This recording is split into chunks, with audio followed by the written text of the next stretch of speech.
तारीख के जन पद यात्रा हमार चालू हुई से वो दिन एक भाई छत्तीसगढ़िया कंपनी में खत्म हो गए। हम अनोला मुआवजा देवाल गए तो पुलिस प्रशासन अधिकारी शासन प्रशासन सब मिल के हमला जेल में डाले कोशिश करे रही से, 2 ठन बस में भर के ले गए रही से। लेकिन आप मन के आशीर्वाद है छत्तीसगढ़ महतारी मन के कि हमला जेल अंदर वो ला नहीं सके, वापस वो लायल हो गए।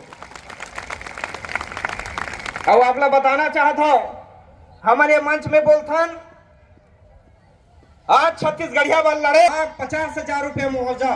आज ये 5 दिन के पद यात्रा और 80 परिवार के घर ला बचाए के प्रयास करें। सब हालत खराब हो गए। एसडीएम तिल्दा के एसडीएम कलेक्टर संग लड़े हैं। तो आप लोग बताना चाहता हूं अंतिम बात, आज मोर घर नोटिस आए,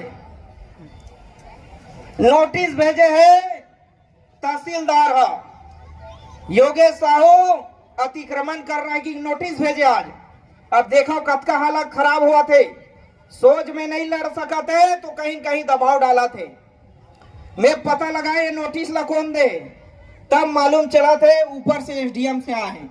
अब पता नहीं एसडीएम ला गांव वाला मन देवा थे, धन कोनो बाहरी पार्टी मन देवा थे, धन जलन खोर मन देवा थे। लेकिन ये मंच के माध्यम से कहना चाहता हूं अतिक्रमण के अगर नोटिस दे, चाहे बुढ़ेरा गांव हो चाहे छत्तीसगढ़ के हो, अगर छत्तीसगढ़ के हरेक भूया हो ही पूरा छत्तीसगढ़िया मन अतिक्रमण करिए, पूरा छत्तीसगढ़ के भूया छत्तीसगढ़िया मन के